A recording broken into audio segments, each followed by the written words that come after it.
a seguir neste episódio do Follow Him. Uma citação de C.S. Lewis que soa verdadeira para mim é: podemos pensar que o Senhor quer obediência a um conjunto de regras, mas na verdade Ele quer pessoas de um tipo específico. É isso que Doutrina e Convênios 1 está nos chamando a ser. Estamos nos tornando pessoas de um tipo específico? É isso que somos? É isso que queremos ser? Olá, meus amigos. Bem-vindos a mais um episódio de Follow Him. Meu nome é Hank Smith e eu sou seu anfitrião. E estou aqui com meu co-anfitrião, John, a propósito, o único verdadeiro e vivo co-anfitrião sobre a face de toda a Terra, com o qual eu, Hank Smith, estou muito satisfeito. Sim, estou vivo. Posso confirmar. Sim, ele ainda está vivo. John, somos abençoados por ter Dr. Jeb House. Ele já esteve conosco antes e ele é um bom amigo e um professor incrível. Bem-vindo, Jeb. Obrigado. Estou feliz de estar aqui com vocês. Isso é ótimo. Vamos nos divertir muito. Deixe-me perguntar a vocês dois, enquanto começamos o estudo deste ano da doutrina e convênios e da história da igreja. Ao olhar para o futuro e para nossos ouvintes, o que você espera que aconteça? John, vamos começar com você. Olhando para essas revelações e ouvindo a voz do Senhor, quem foi, Hank, que falou sobre a edição de letras vermelhas da Bíblia? E como se você tivesse uma edição de tinta vermelha da Doutrina e Convênios, tudo estaria em vermelho, sabe? Quase tudo. Sim. Jebe, você está pensando? Minha mente quase coincidiu com a do John. Eu adoro essa sensação de, como o Elder Maxwell disse, a retumbante clareza do Sinai. Sabe que estamos ouvindo a voz do Senhor em todas essas sessões. Eu amo essa frase da introdução da Doutrina e Convênios. São pessoas reais em situações reais, obtendo respostas reais às suas orações. Esse tipo de processo concreto de ver a revelação acontecer está presente em toda a Doutrina e Convênios, e isso significa algo para nós revelar em nossas vidas. Sim, lindo. E falando de revelação, uma coisa que eu adoro é que temos o benefício de viver muito tempo depois dessas revelações. E você pode ver o Senhor organizando as coisas um pouco de cada vez, para o povo e para o resto dos santos. E nós vemos isso e pensamos, eu sei o que está por vir. Ele começa até a mencionar Sião.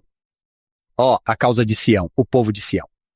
E você e eu estamos pensando, eu sei no que isso vai acabar se transformando, mas é divertido olhar para isso e pensar, uau, eles não sabiam. Enquanto o Senhor lhes dá um pouco de cada vez. John e Jeb, nossa lição de hoje é intitulada Escutai, ó povo. E teremos apenas uma sessão da Doutrina e Convênios. Doutrina e Convênios, sessão 1. Vou ler do manual Vem e Segue-me, e então Jebi. Vamos passar as rédeas para você. John e eu estamos animados para ver onde vamos chegar. É assim que começa. Novembro de 1831. A Igreja Restaurada de Jesus Cristo tinha apenas 1 ano e meio de idade. Embora estivesse crescendo, ainda era um grupo pouco conhecido de crentes vivendo em cidades relativamente pequenas, liderado por um profeta em seus 20 e poucos anos. Mas Deus considerava esses crentes como seus servos e seus mensageiros. E Ele queria que as revelações que lhes havia dado fossem publicadas para o mundo todo.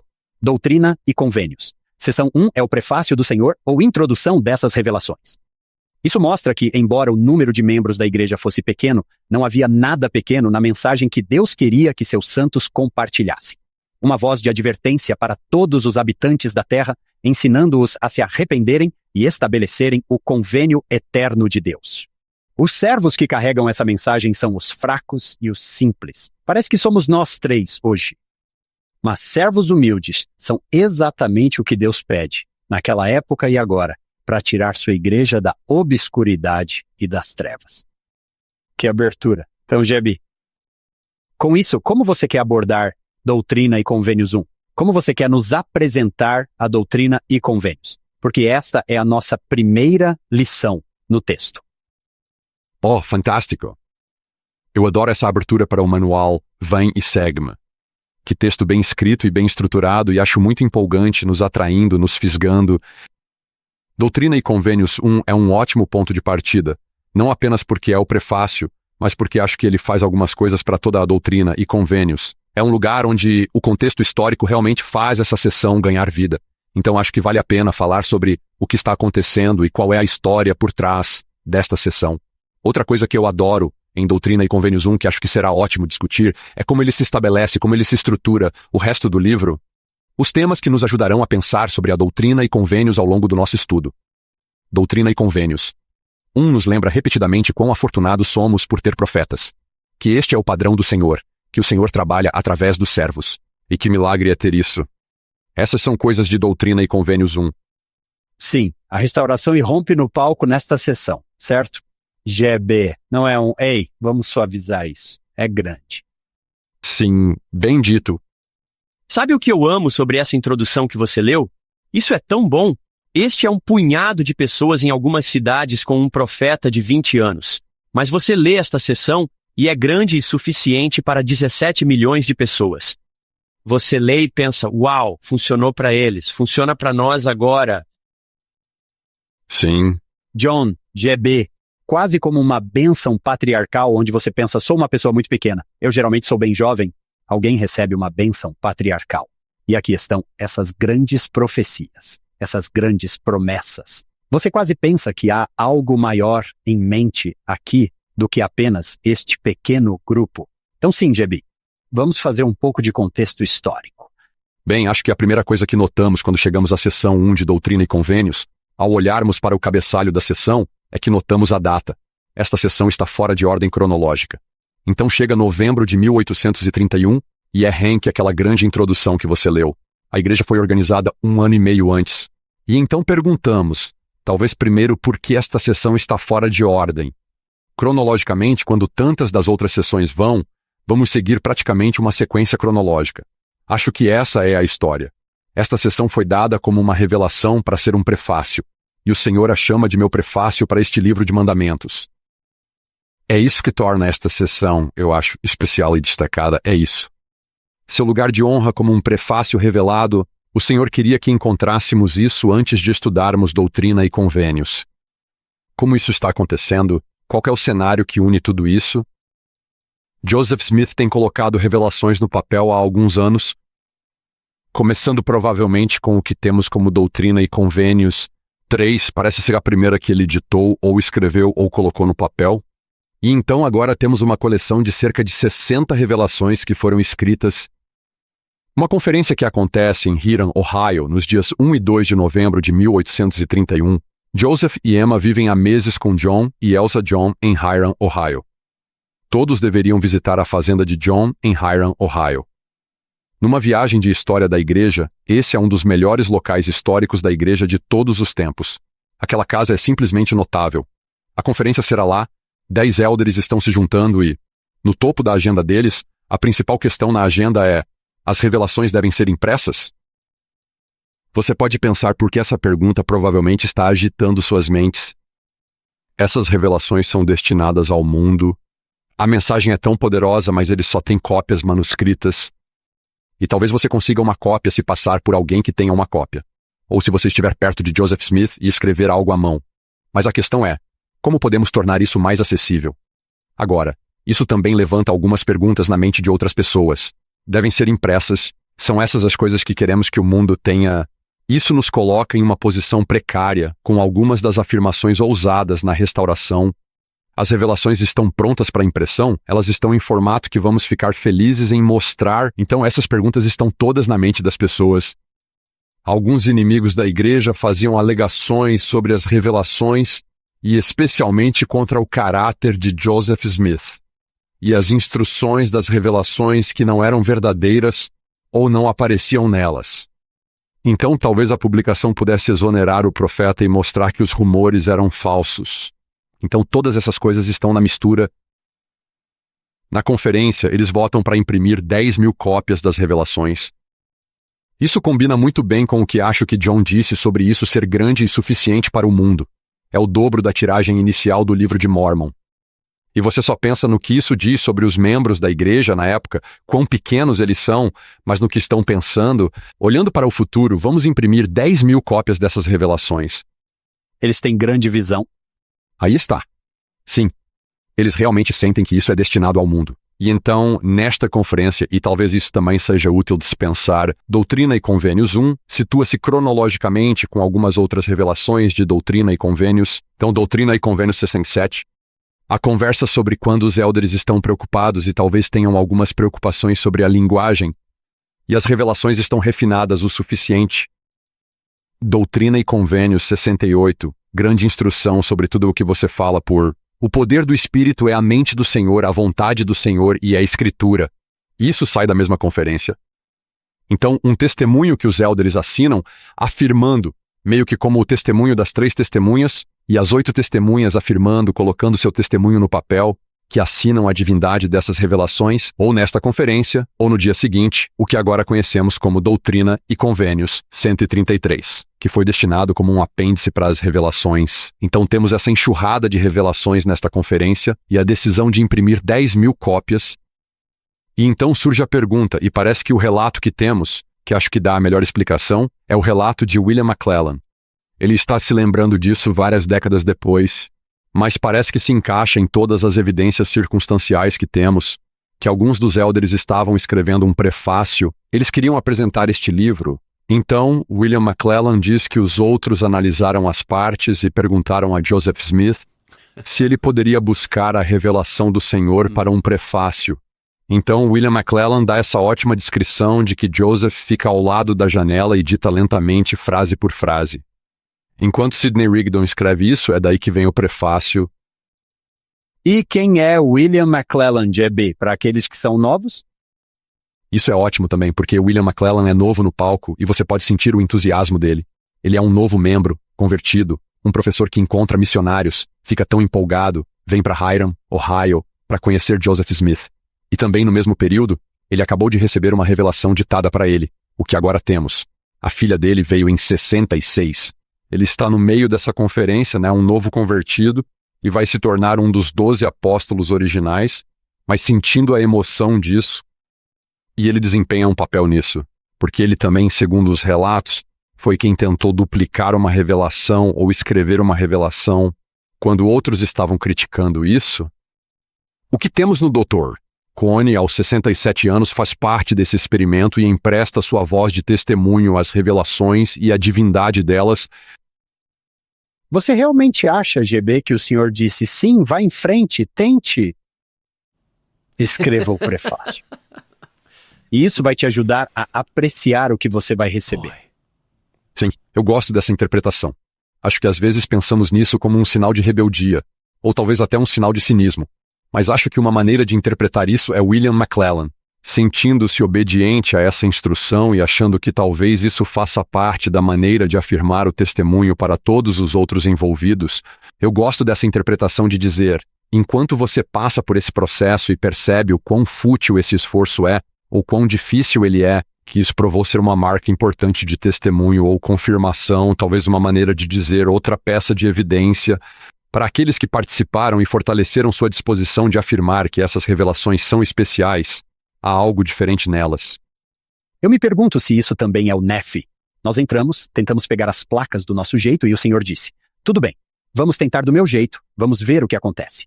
Eu adoro essa história de fundo na seção 67, se eu puder pular para o Novo Testamento por 1 minuto. Vocês todos conhecem a história de Mateus 14, de Jesus andando sobre a água, e eles o vendo e Pedro dizendo, Senhor, se és tu, manda-me ir ter contigo sobre as águas, e ele faz isso. E então, quando ele viu o vento forte, começou a afundar. E eu adoro o comentário do Elder Holland sobre, enquanto seus olhos estavam em Jesus, o vento podia bagunçar seu cabelo, o spray podia encharcar suas vestes, mas tudo estava bem. Ele estava indo ao encontro de Cristo. Foi quando ele tirou os olhos do Salvador. E você vai para a seção 67. Eu adoro isso. Ok. Seus olhos estiveram sobre Joseph, e sua linguagem você conheceu, e suas imperfeições você conheceu, isso também você conheceu, mas olhe para as revelações. Não há imperfeição nelas. E então é isso, deixe-me escrever o prefácio, e é uau. Essa mensagem de que seus olhos estão no lugar errado, o que você está olhando? Quem no mundo poderia ter escrito isso? Você lê a seção 1 e simplesmente pensa, quem poderia falar em nome de Deus dessa maneira? Porque essa não é a voz de ninguém a não ser a do Senhor. Para ler, como você disse, GB. Bem, vou tentar, e então você lê, Joseph fica perto da janela, como William McLellan disse, e recebe isso. E é tipo, uau. Ouça a autoridade. Isso está falando aqui na seção 1. Para mim, essa é uma mensagem muito legal de que seus olhos estavam no lugar errado. Agora olhe para mim e vamos lá. Eu amo isso. Conexão com Mateus 14, John. Isso é realmente poderoso. Acho que isso é algo que vemos repetidamente e talvez todos nós tenhamos que enfrentar. Enquanto pensamos em olhar para a doutrina e convênios, isso é de muitas maneiras o momento de Hiram Page, o momento de Oliver Cowdery. Quando Doutrina e Convênios 28, temos essas situações onde há outros pretendentes à revelação, ou pessoas que estão afirmando que receberam as revelações, enquanto eles aprendem fora de sua mordomia. E o que eu amo é, repetidamente, a resposta que volta é algo diferente sobre as revelações que estão vindo através das pessoas de Joseph Smith. E eles percebem isso. Então Hiram Page renuncia à pedra vidente, Oliver Cowdery concorda em falar com Hiram Page e resolver isso e repudiar essas revelações. Havia algo diferente que eles podiam perceber. Eu amo esses momentos repetidos que vamos ver na história da Doutrina e Convênios. John, tenho certeza de que isso é algo que vamos mencionar repetidamente. Mas Joseph Smith, em novembro de 31, tem 25 anos. No nosso mundo, ele é um garoto.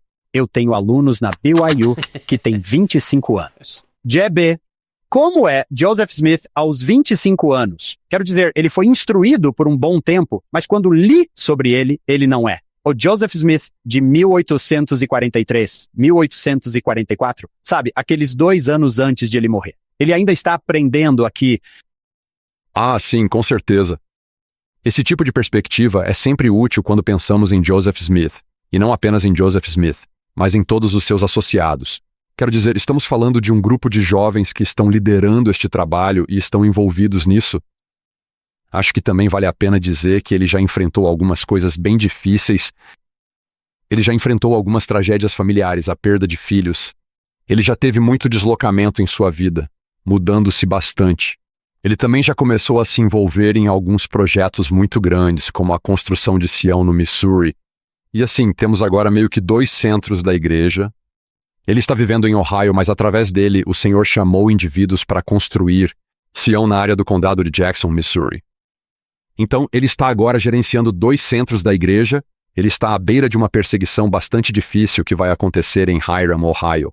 4 meses após Doutrina e Convênios 1, vem o mês de março, 1832, Alcatrão e Penas. Ele está traduzindo a Bíblia. Esse é um desses grandes projetos na Fazenda John, e então ele está no meio disso. Isso é outra coisa que pode nos ajudar a pensar sobre o que ele está pensando durante todo esse tempo. Enviando missionários e dizendo, estamos escrevendo este evangelho para o mundo, é grande. Ele tem 25 anos e o trabalho realmente se expandiu. Para mim, lembrar disso faz com que ganhe vida de uma forma que você pensa. Como é isso? Possível. Eu olho para os meus 20 anos e penso, eu não tinha ideia do que estava fazendo. E ainda assim, aqui está ele sendo usado como um instrumento. Sim, sentado lá e dizendo, vamos fazer, digamos, 10.000 cópias. Uau, espera, o quê? Quem pensamos que somos? Quem Deus sabe que somos? Quem Joseph sabe que somos? E o que está por vir para imprimir 10.000 cópias? Poucas pessoas em algumas cidades com um profeta de 20 e poucos anos. Bem, vamos fazer 10.000 cópias. Isso mesmo. GB, eles realmente chamam isso de Doutrina e Convênios? Boa pergunta. Não, a primeira edição deste livro vai se chamar O Livro de Mandamentos. Aqui está uma espécie de réplica bem pequena de bolso. A ideia era que ele pudesse ser mais transportável, facilmente carregado pelos elders enquanto estão viajando. Agora, GB, você é... ou André o Gigante, ou isso é um livro muito pequeno. Você pode levantar isso de novo? É menor que o seu telefone. Definitivamente menor que o meu telefone. Sim, então é do tamanho de um bolso. Estou tão feliz que você mencionou isso, Hank, porque acho que não devemos passar muito rapidamente por esse título. Essa é a ideia de que vai se chamar o Livro de Mandamentos. E vemos isso na seção 1, versículo 6, meu prefácio, sob o livro dos meus mandamentos. E eu acho que vale a pena pausar aqui porque essa palavra nos dá uma janela para a maneira como os primeiros santos pensavam sobre essas revelações. Para mim, uma das grandes histórias que traz clareza a isso é algo que Joseph Knight lembrou sobre uma interação que ele teve com Martin Harris. Então Joseph Knight se lembra disso, é março de 1830. O livro de Mormon acabou de sair da imprensa. Joseph Knight está observando Martin Harris conversando com Joseph Smith. Martin Harris, diz Joseph Knight, está carregando várias cópias deste recém-impresso livro de Mormon e ele está em pânico. Ele disse ninguém vai comprá-los. Há um boicote intencional, as pessoas vão simplesmente rejeitar isso. E Martin, claro, ele tem um grande interesse nisso. A fazenda dele está em jogo. E ele está em pânico, e ele diz a Joseph Smith, ninguém vai comprar esses livros. Estamos encrencá-los? E então ele diz essa grande frase, e acho que no linguajar de hoje diríamos, eu devo ter uma revelação, eu devo ter alguma inspiração, mas ele diz, eu devo ter um mandamento, eu preciso de um mandamento, e o que ele quis dizer foi, eu preciso de uma revelação. Joseph Knight liga isso à seção 19. O que Joseph Smith disse foi, preste atenção ao que você já tem, à revelação que você já recebeu, seção 19. Mas eu adoro o Martin Harris, neste momento de necessidade, ele diz, eu preciso de um mandamento, eu preciso de um mandamento. Essa é a palavra dele para uma revelação do Senhor. Vemos isso em toda a doutrina e convênios iniciais e na linguagem dos primeiros santos, que eles pensam nisso como mandamentos. Eu gosto de me fazer essa pergunta. Como eu abordaria este livro de forma diferente se eu pensasse em termos de mandamentos? Essas revelações são mandamentos. O Senhor quer que façamos algo. Essas são mensagens de ação. Eu adoro isso. Título. Acho que vale a pena mantermos em mente que outro equivalente para a palavra revelação nessas sessões poderia ser mandamento. Quase dá para ouvir o Senhor dizendo, eu tenho grandes planos em mente. Siga-me nisso. Sim. Eu adoro essa percepção, Jeb. Não é... Aqui está um livro com alguns conselhos sensatos, aceite ou deixe. Este é um livro de mandamentos. Qual é a primeira palavra, Hank? Escutai. Não é apenas ouça isso, ouça e obedeça. Aqui vem... Eu também adoro essa atitude de Martin Harris. E eu penso, cara, como eu poderia ter mais disso? Que eu quero um mandamento. Eu preciso de um mandamento, eu quero direção. É como, você tem certeza? Sim, é isso mesmo. É isso mesmo. Sim. Você vai conseguir mais do que esperava. Sim. Preciso ouvir isso. Eu preciso ter algo em que ter fé. Deixe-me segurar papel.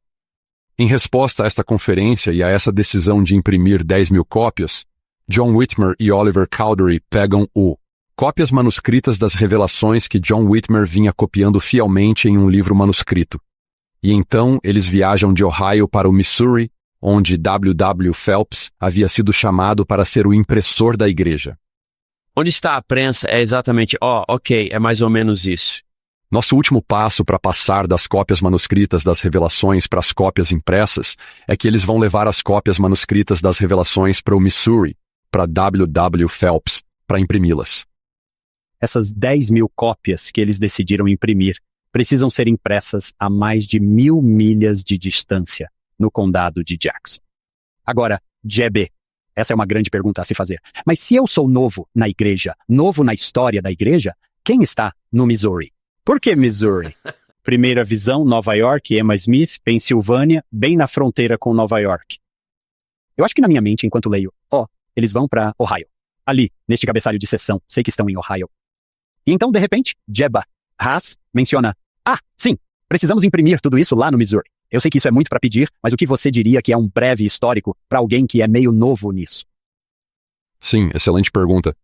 E isso é uma das coisas que torna a Doutrina e Convênios 1 tanto intrigante quanto interessante. Mas também requer um pouco de pesquisa na história porque está fora de ordem. Então, há parte da história que precisamos preencher. Acho que você mencionou isso antes, Hank.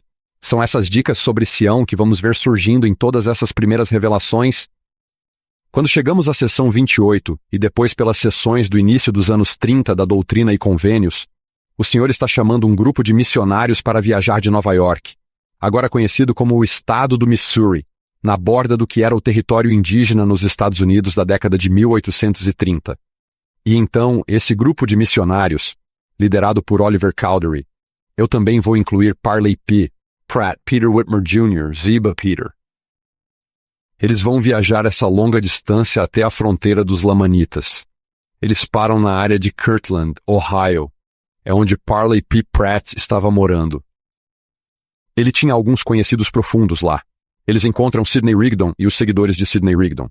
Em questão de algumas semanas, várias centenas de pessoas se juntaram à igreja e foram batizadas.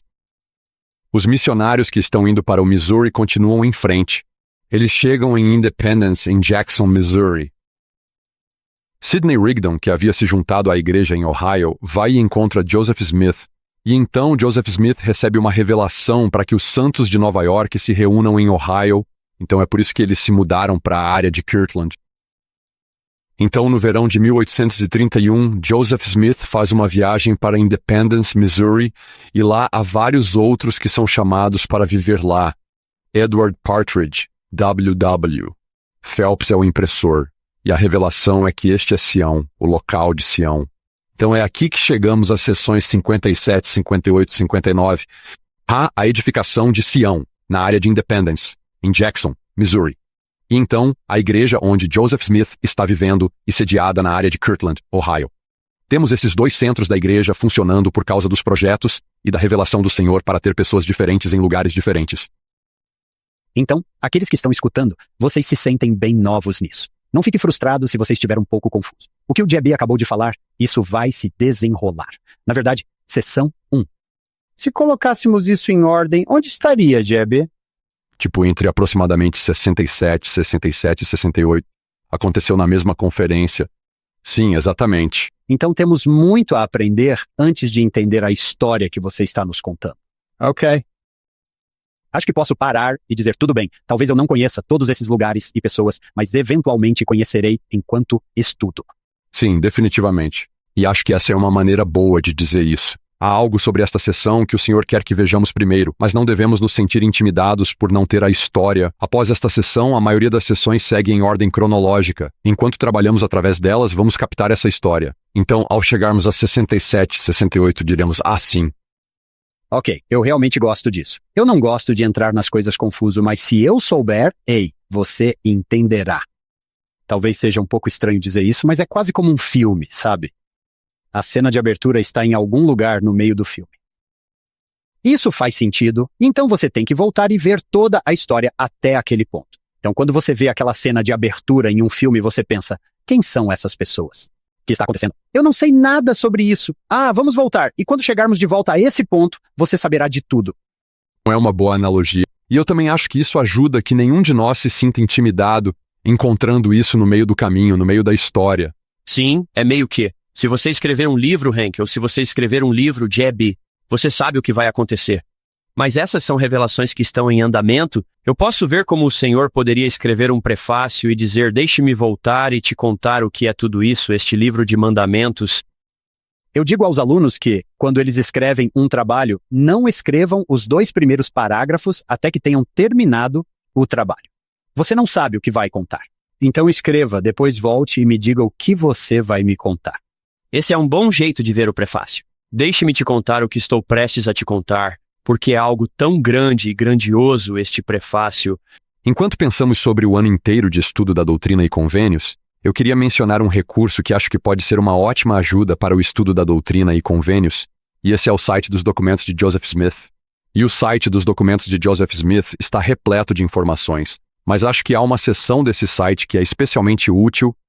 Então este é o josephsmithpapers.org. O subtítulo, ou a aba que eu acho que pode ser mais útil para a doutrina e convênios, é a série Documentos. O que os editores dos documentos de Joseph Smith fizeram com a série Documentos foi colocar em ordem cronológica todos os documentos relevantes de Joseph Smith. Isso significa que todas as seções da doutrina e convênios, todas as revelações, aparecem em ordem cronológica.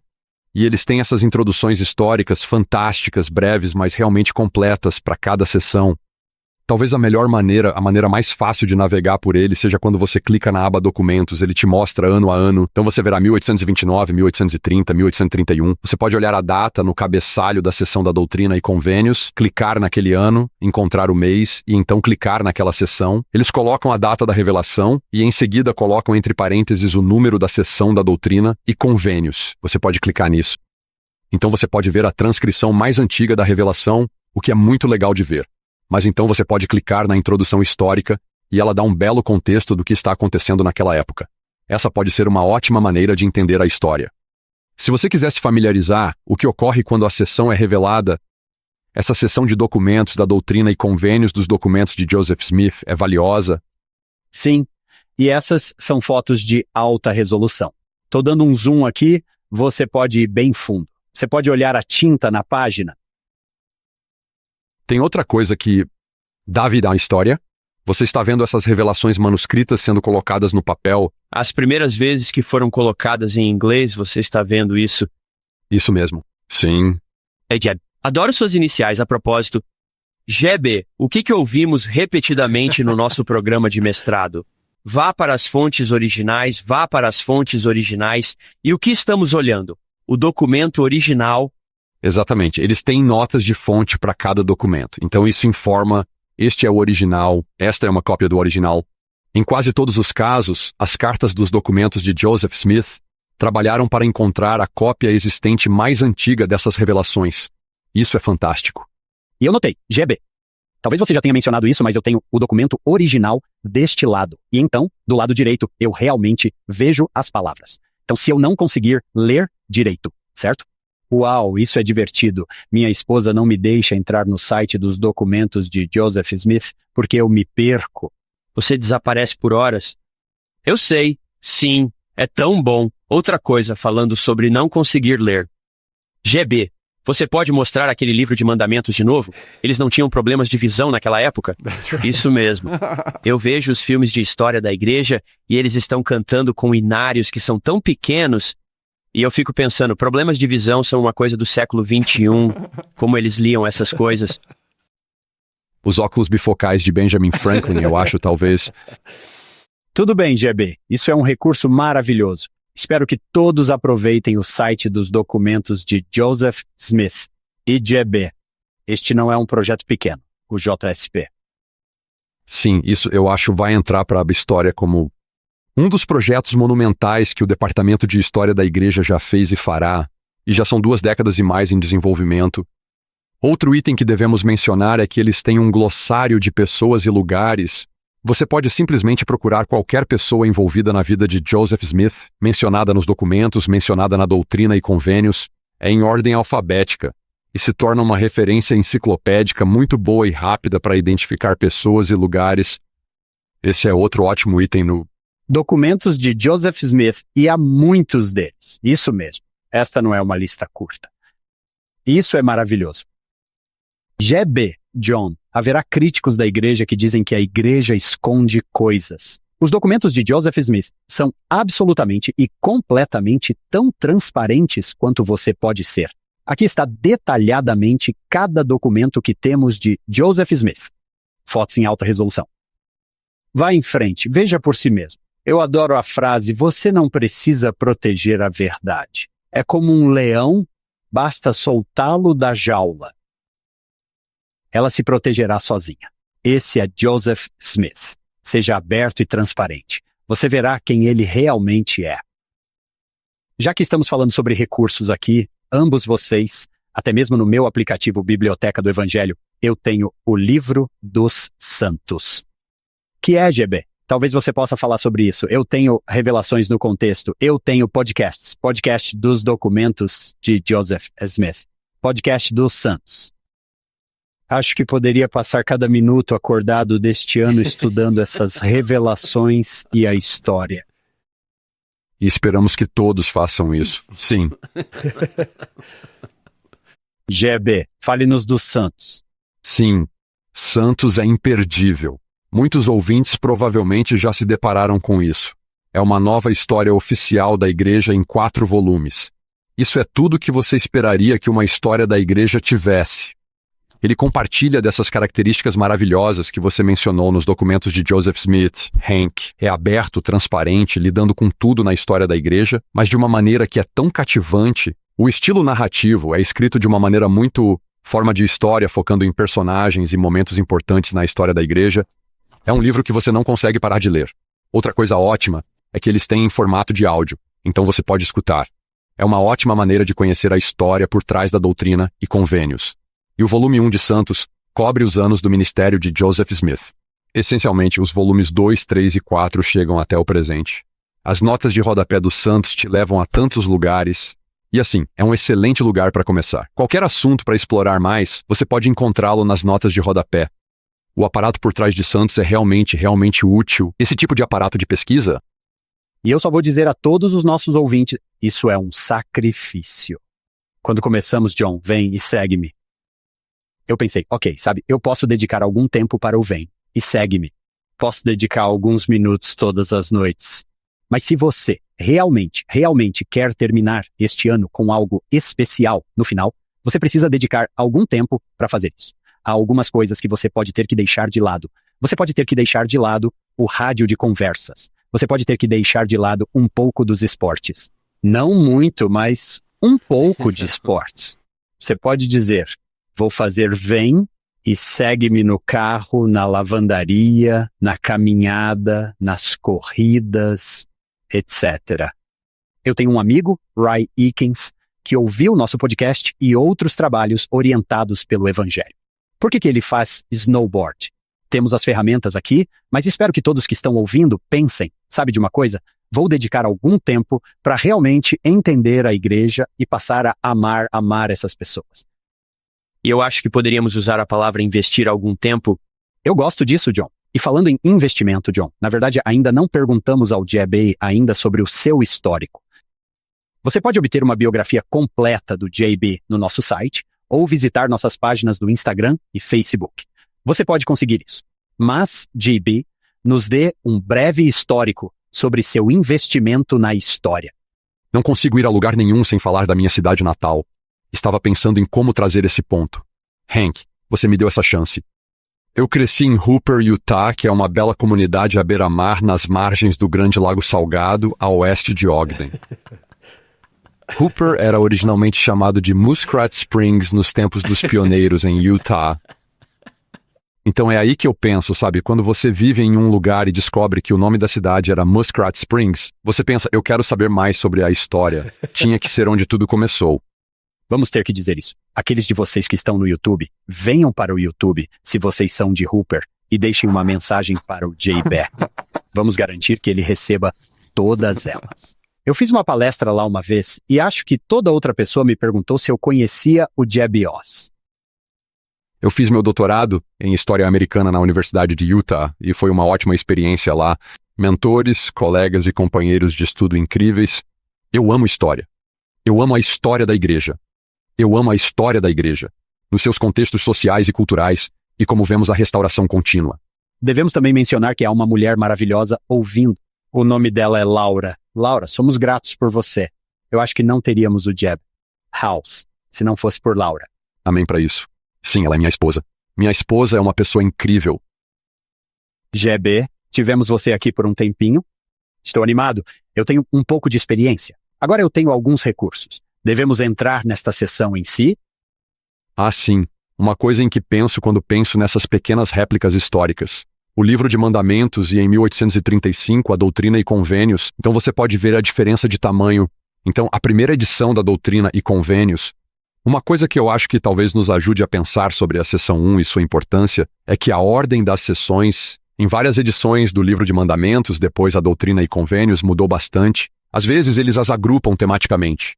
Agora passamos para uma sequência principalmente cronológica, mas houve uma constante. A seção 1 sempre foi a primeira.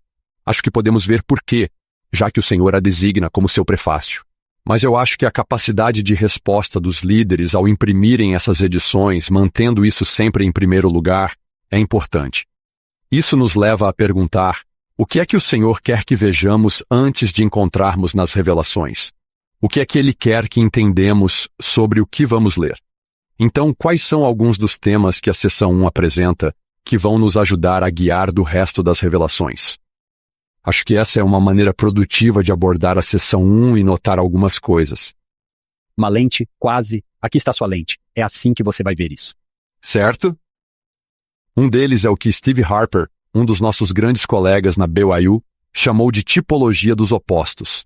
Vou mencionar o livro de Steve Harper, Fazer Sentido de Doutrina e Convênios, que é um comentário de primeira linha, descreve seção por seção e fornece um ótimo contexto. Algumas coisas realmente ótimas para se pensar. Em suas reflexões sobre a seção 1, Steve observa que a seção 1 estabelece o que ele chama de tipologia dos opostos. E se você pensar sobre esta seção, encontramos coisas como Babilônia e Sião, encontramos coisas como os justos e os rebeldes. Então isso estabelece o que Steve chama de tipo e antitipo, ou esses contrastes entre entidades, entre pessoas, entre mentalidades. Isso vai se desenrolar. A doutrina e convênios é pensar sobre escolhas, Sião versus Babilônia, justiça versus rebeldia. Isso pode servir a alguns propósitos. Um deles é que eu acho que destaca que Doutrina e Convênios é um livro onde o arbítrio desempenha um papel significativo. E quer enfatizar nosso arbítrio, nosso papel, nosso livre-arbítrio. Temos escolhas a fazer. Essas escolhas estão realmente diante de nós. Essa tipologia dos opostos estabelece isso. As revelações vão destacar as escolhas que estão diante de nós. Eu escrevi nas minhas anotações aqui, não sei quem disse isso, mas na seção 1, o Senhor declara guerra a Satanás. Agora você pode escolher seu lado. Uau! Sim, vamos entrar na sessão. Henk, você quer ler o versículo 1? Com certeza. Isso é bem legal. Nosso primeiro versículo do ano. Vamos lá. Sim, ouvi, ó vós, povo da minha igreja, diz a voz daquele que habita nas alturas e cujos olhos estão sobre todos os homens. Sim, em verdade eu digo, ouvi, ó vós, povos de longe, e vós que estáis nas ilhas do mar, escutai juntos. Acho que desde o início, se pensarmos em um prefácio estabelecendo o tom temático, delineando, enquadrando o que vamos ver, acho que não poderia haver um lugar melhor para começar, pois essas mensagens são universais. Estamos ouvindo a voz do Senhor, sua mensagem é para todos. Ele quer alcançar as ilhas do mar, ele quer alcançar a todos, seus olhos estão sobre todos nós. E eu acho que isso é reconfortante, encorajador, fantástico. Sim, isso te diz o que ele tem em mente. Isso não é apenas para 1.500 pessoas em Ohio e Missouri. Sim, definitivamente. Você consegue imaginar aqueles que estão tentando escrever seu próprio prefácio, ouvi, ó vós, povo da minha igreja, diz a voz de... Quem ousaria dizer algo assim? E isso te faz saber que não, isso foi ditado de outro lugar? Isso não foi alguém inventando algo? Sim, para a minha igreja e a propósito para todo o planeta. As ilhas do mar ouviram juntas? Eu me lembro, o presidente Eyring começando uma palestra lendo este versículo uma vez. Eu estava sentado no Marriott Center. Eu nunca vou esquecer isso. Ouçam juntos. Foi um grande momento. Então esse é um ótimo versículo. Estou pensando no que Richard Bushman disse. Vamos ver se consigo parafrasear isso. Em sua biografia de Joseph Smith, Rough Stone Rolling, ele estava falando sobre a seção 3, a primeira revelação que Joseph Smith colocou no papel, mas ele teve uma percepção tão grande de que a voz nessas revelações é independente de Joseph Smith, acima e além de Joseph Smith. Nós vemos isso repetidamente, que isso está vindo de fora de Joseph Smith. E então, às vezes, quando as revelações repreendem Joseph Smith, ele as inclui porque ele está apenas registrando ou ditando ou colocando em palavras a inspiração que vem do céu, e é independente e acima dele. Então chegamos a este versículo 2, uma frase, desta vez realmente me impactou, talvez de uma maneira que eu não tivesse notado antes. Pois verdadeiramente a voz do Senhor é para todos os homens, e não há ninguém que possa escapar, e não há olho que não verá, nem ouvido que não ouvirá. E então aqui está a frase que me impactou desta vez, nem coração que não será penetrado. Havia algo íntimo nessa última frase, algo que me pegou de uma maneira um pouco diferente, do que olhos não vendo, ouvidos não ouvindo, mas que todo o coração será penetrado. Acho que isso é tanto uma percepção de onde as coisas vão terminar. Então, esta é certamente uma revelação apocalíptica. É uma revelação que fala sobre os tempos finais, está falando sobre encerrar cenas, está nos apontando para a culminação da obra do Senhor. Mas eu amo essa ideia de que todo coração será penetrado. E isso, eu acho, nos leva àquelas, todo joelho se dobrará, toda língua confessará que Jesus é o Cristo, que os corações também serão penetrados. Haverá um sentimento que acompanhará isso, que de alguma forma cada coração será alcançado. Isso me pareceu realmente poderoso. Se nada mais, isso vai chamar sua atenção? Eu estudei o chamado de Isaías. Vamos para o Antigo Testamento por um momento. O chamado de Isaías, que é repetido em cada um dos evangelhos e no livro de Atos. E qual é a ideia? Para que não vejam com seus olhos, ouçam com seus ouvidos, entendam com seu coração e se convertam e sejam curados. Olho, ouvido, coração lá de novo. De uma maneira positiva, entender e ser curado. O Senhor está dizendo que todo coração será penetrado. Isso se destaca. Sim, obrigado, John. E então, talvez, quando chegarmos ao verso 3, este possa ser outro lugar para voltar ao que Steve Harper, que mencionamos antes, sobre a tipologia dos ofícios. Começa com, e os rebeldes serão perfurados com muita tristeza. Isso é difícil. Sentimos os sentimentos disso, ainda pensando nessa ideia de corações e sentimentos, e perfurados com tristeza e rebeldia, leva a isso. Uma coisa que me impressiona sobre essa tipologia de opostos e a maneira como o Dr. Aliança estabelece isso é, de certa forma, não parece totalmente aplicável às situações da vida real. É difícil agrupar as pessoas em um de dois grupos. É difícil agrupar as pessoas em rebeldes ou discípulos. Os indivíduos são um pouco mais complexos do que isso. Se não estamos em um ou outro, se as pessoas simplesmente não são uma coisa ou outra, e não é fácil agrupar, uma pergunta que podemos nos fazer é: por que o Senhor ensina dessa maneira? Por que trazer à tona essa tipologia de opostos? Por que falar em termos tão rígidos? Uma possibilidade que eu poderia propor é que isso não é bom para olhar para os outros. Não é bom. Quero dizer, isso não está nos incitando a julgar os outros e colocar as pessoas nessas categorias. Mas o que isso pode fazer é nos pedir para pensar sobre nossos próprios corações. A tipologia de opostos tem mais um valor instrutivo para nós como indivíduos porque não estamos em um lugar. Não é nosso trabalho julgar, categorizar os outros, mas podemos olhar para nossos próprios corações e dizer: se eu for honesto comigo mesmo, posso confrontar essa pergunta: estou no grupo dos rebeldes ou sou um discípulo? Estou ouvindo? Não estou. Estou caminhando em direção a Sião ou não? E talvez esse oposto, o valor esteja em nos fazer uma introspecção em nós mesmos e dizer: onde está meu coração? Não que eu esteja classificando os outros, mas talvez eu devesse classificar meus próprios pensamentos, intenções, desejos, meu coração. Isso é ótimo. Lembro-me de Mateus 26, 22. O Senhor está atento. Quando você lê isso, você pode se perguntar: isso se aplica a mim de alguma forma? Sou rebelde ou há certas coisas sobre as quais sou rebelde? Talvez pequenas coisas. Isso é ótimo. Se estamos avançando, John, o que você está dizendo, este verso 16, acho que há uma conexão aqui. Eu simplesmente amo isso. E em termos de nos fazermos perguntas, uma pergunta que poderíamos fazer é: como é a obediência em Doutrina e Convênios 1? Estamos pensando se isso é um chamado à ação, se é um chamado para fazer algo, e se estabelecer esses opostos nos dá uma escolha. Como é a obediência? Aqui está o verso 16. Eles não buscam o Senhor para estabelecer a sua justiça, mas cada homem anda em seu próprio caminho, e segundo a imagem de seu próprio Deus, cuja imagem é a semelhança do mundo, e cuja substância é a de um ídolo, que envelhece e perecerá em Babilônia, a grande Babilônia que cairá. Isso levanta a mesma pergunta que John, você levantou, que é: de que maneiras estou seguindo meu próprio caminho? Existem ídolos que estão prendendo minha atenção. A obediência parece ser capaz de rejeitar isso, de abandonar esses ídolos, de não buscar a imagem do mundo. Esse é um versículo que realmente traz essas perguntas à minha mente. Você poderia inverter isso.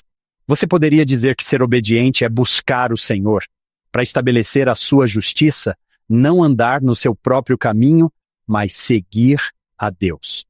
Não busque o mundo ou ídolos e não vá atrás da Babilônia. Não vá atrás do mundo. Eu penso nos nossos ouvintes que estão pensando: como posso ser mais feliz? Como posso melhorar minha vida? Essa é uma maneira, e todos nós podemos fazer isso, é dizer: de que maneiras estou? Estou realmente buscando o Senhor? Estou tentando estabelecer a sua justiça? Acho que foi Brigham Young quem perguntou a outro apóstolo: de qual reino você está tentando construir? O do Senhor ou o seu próprio? Esta é uma sessão tão poderosa para provocar esse tipo de perguntas. Eu adoro como você meio que inverteu isso, Hank, para dizer: como é a obediência? Parece fazer essas coisas. Eu vejo, como Louis citou, que ressoa comigo. Podemos pensar que o Senhor queria obediência a um conjunto de regras, enquanto na verdade Ele quer pessoas de um tipo específico. É isso que eu acho que Doutrina e Convênios 1 está nos chamando a fazer. Estamos nos tornando pessoas de um tipo específico. É isso que somos. É isso que queremos ser? Um outro detalhe que está me fazendo pensar é que há um ótimo site que todos deveriam conhecer. Escrituras BU Edu. Chama-se Índice de Citações das Escrituras. Tenho certeza de que isso já apareceu muito no seu programa. Steve Little e Richard Galbraith montaram isso. Você pode ver todas as vezes que um versículo foi citado na Conferência Geral. Você pode ir para Doutrina e Convênios 1 e ver quantas vezes os versículos foram citados. O versículo 16 é o número 2 na lista dos versículos mais citados da seção 1. Foi citado 55 vezes. Então, eu acho que há algo que os líderes da igreja estão voltando a este versículo repetidamente, como um dos versículos de destaque da seção 1. É essa ideia de andar no nosso próprio caminho buscando o Senhor. Há algo a se pensar nisso. Talvez se voltarmos a alguns versículos, Outra coisa que acho realmente interessante sobre a seção 1 é que, como muitas dessas sessões de advertência profética, acho que o Senhor é frequentemente mais descritivo e preditivo do que prescritivo. Então, em outras palavras, ele está dizendo: essas são as coisas que vão acontecer naturalmente. Se você escolher esse caminho, é isso que vai acontecer. Lemos um versículo como o versículo 13, e a ira do Senhor se acende. Acho que isso pode soar talvez mais severo, ou talvez nos dar a impressão errada sobre a natureza de Deus. Enquanto eu acho o que isso pode estar dizendo, isso pode na verdade ser apenas uma descrição das consequências que acontecem quando fazemos escolhas. Então, em outras palavras, versículo 14, o braço do Senhor será revelado no dia que vier, que aqueles que não ouvirão a palavra do Senhor, nem a voz de seus servos, nem darão atenção às palavras do povo e dos apóstolos, serão cortados do meio do povo, e essas são apenas as consequências naturais das escolhas que estamos fazendo, pois eles se desviaram das minhas ordenanças e quebraram o meu convênio eterno. Uma coisa que eu adoro no presidente Nelson é esse lembrete, nos ajudando a ver que os convênios são todos sobre relacionamento. Se você escolher não estar comigo, é isso que vai acontecer. Não vou te forçar. Não sou um Deus de compulsão.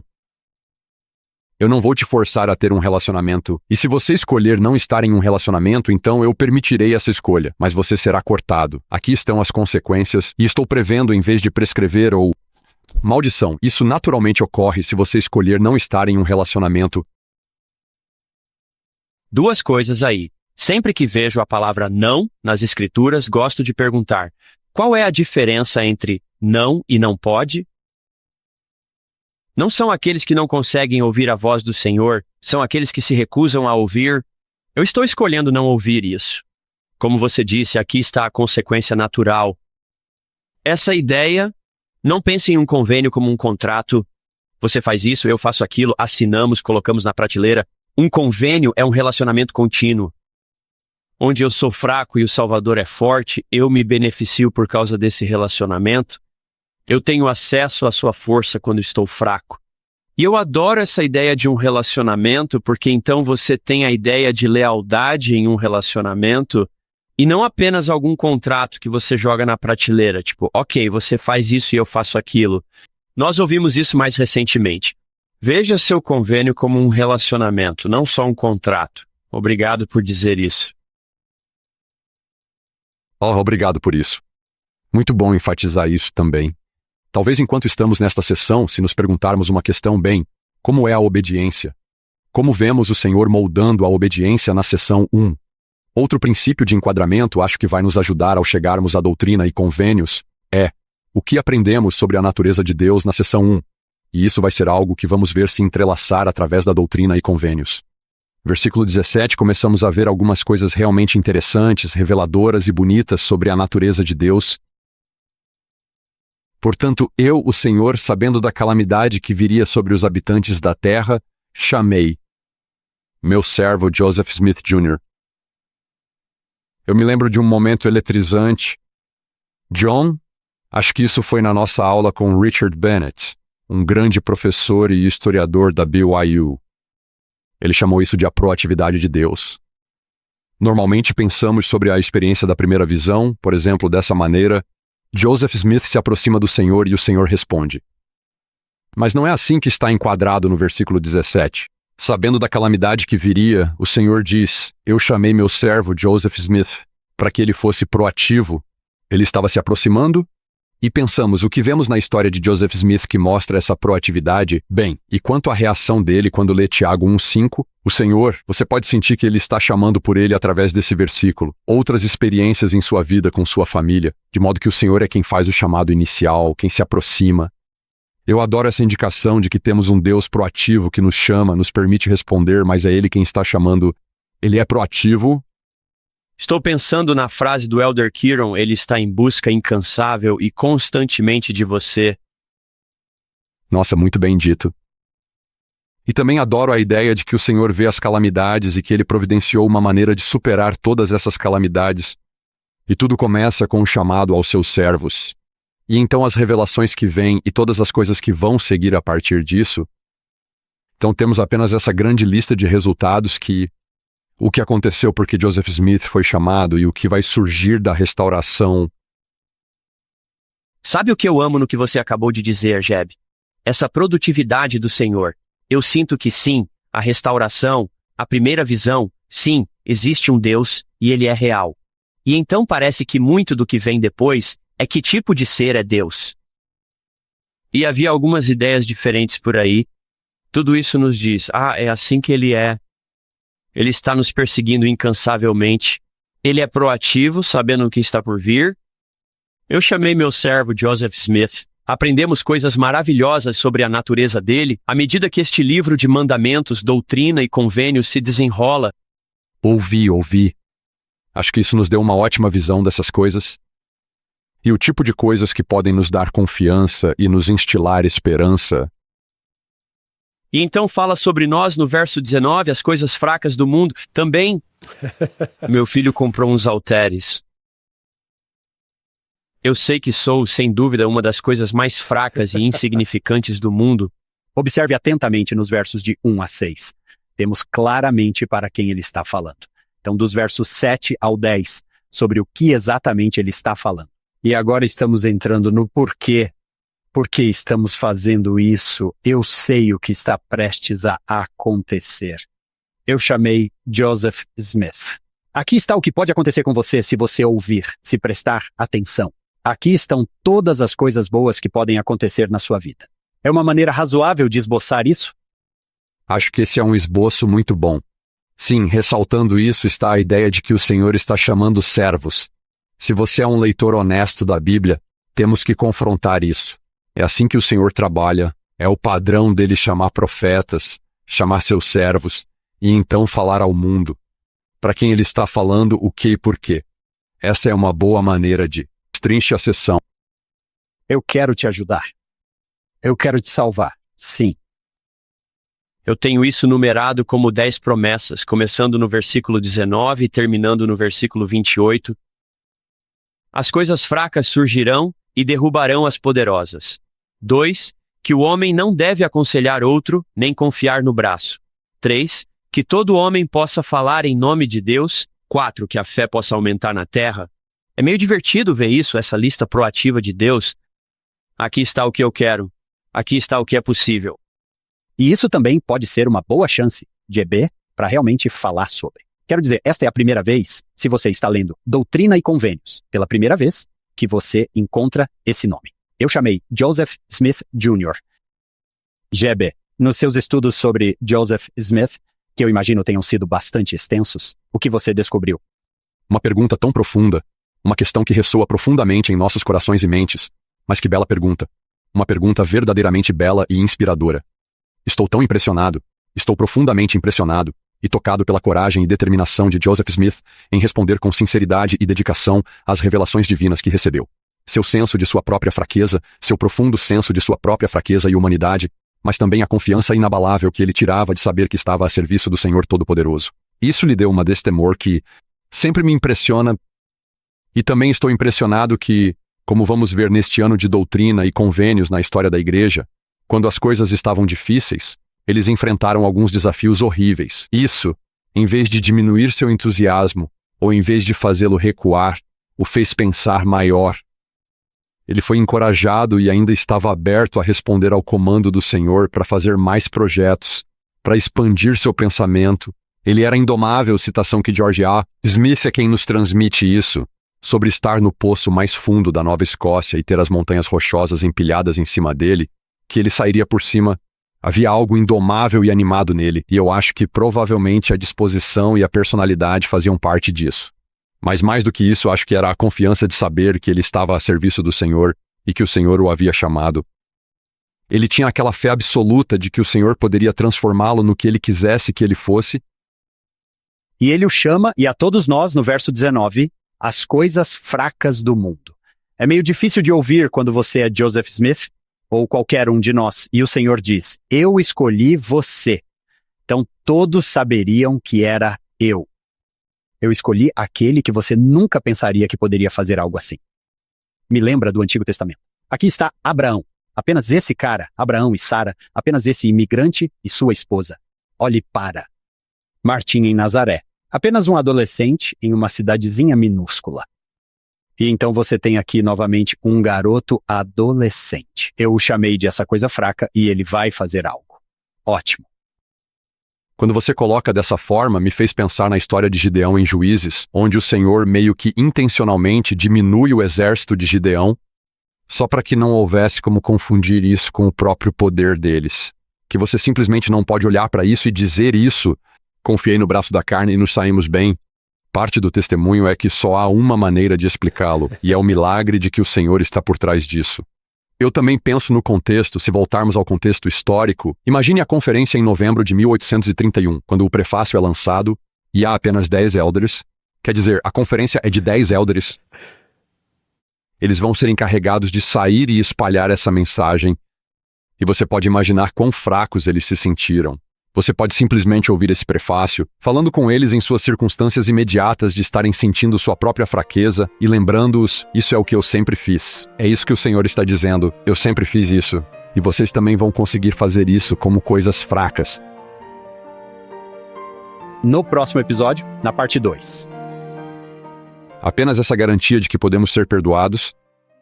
E isso vai ser uma doutrina. Chegamos ao ponto de ver isso repetidamente. Com que frequência o Senhor está prometendo e assegurando o perdão?